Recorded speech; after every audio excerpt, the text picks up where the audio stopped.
Some nights start out like every other. Familiar waters, friendly faces, the sound of summer. But not every night ends that way. Tonight, we dive into a chilling encounter off the coast of New England, one that almost turned a boat party into a nightmare at sea. Massachusetts summers are sacred. Ever since I can remember, I've spent every July and August in a classic New England coastal town, the kind of place where everyone knows your name, and the sea is never more than a few blocks away. At 19, I had just clocked out from my job as a dock boy.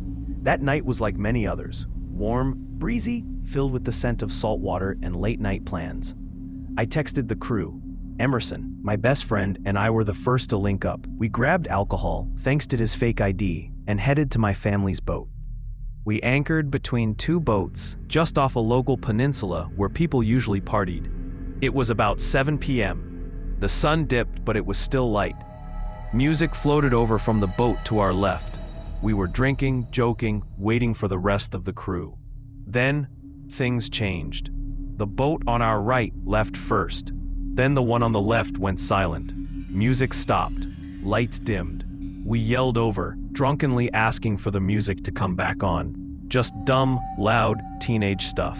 But nothing. Emerson grew quiet. "Dude, look," he said. 3 silhouettes stood at the edge of the boat that had gone dark. Just standing, watching us. I laughed it off, drunk optimism. But Emerson wasn't laughing. He couldn't take his eyes off them. He looked disturbed. The only light came from their boat. No moon, no stars, no way to make out faces. Just black shapes. They didn't move, they didn't speak. Minutes passed. Then, still watching, still silent, they remained. Trying to shake the weirdness, I grabbed a megaphone and yelled, "20 to watch, fellas." Emerson was furious. "Stop, something's wrong." Then one of them laughed, but not a normal laugh. This was low, raspy, sinister. That's when I felt it. Something wasn't right. 2 sudden splashes. Now only one figure remained on the boat. Emerson moved fast, pulling the anchor. I kept laughing, too drunk to register what was unfolding. I didn't notice the sounds, water sloshing near the hull, but Emerson did. He froze. I stopped laughing.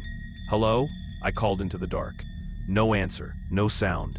Then, splash, behind me. I turned. A hand grabbed the back of the boat.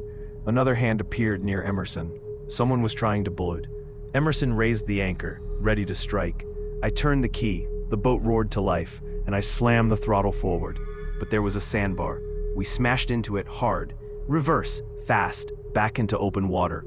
Only then we looked at each other and knew we had to get out. We started cleaning up, adrenaline fading when I saw it. Lights, a boat behind us, coming fast. I jumped to the helm, full throttle. Our boat was old, slow, but they were gaining. Emerson panicked. "Who are these people? What do they want?" I had no answers. We started cleaning up, adrenaline fading when I saw it. Lights, a boat, behind us, coming fast. I jumped to the helm, full throttle. Our boat was old, slow, but they were gaining. Emerson panicked. "Who are these people? What do they want?" I had no answers. We found our friends, told them everything. Theories flew. Pirates, robbers, strangers trying to steal the boat. We didn't recognize the attacker's vessel. It wasn't local. Maybe they wanted to scare us. Maybe worse. We never found out, and we're glad we didn't. I owe Emerson everything. If I'd been alone, drunk, distracted, who knows what might have happened. Sometimes paranoia saves lives. You think you know your town, your waters, your routine.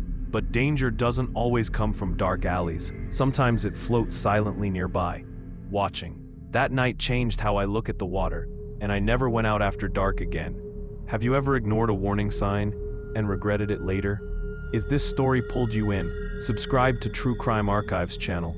Tap the bell and stay vigilant.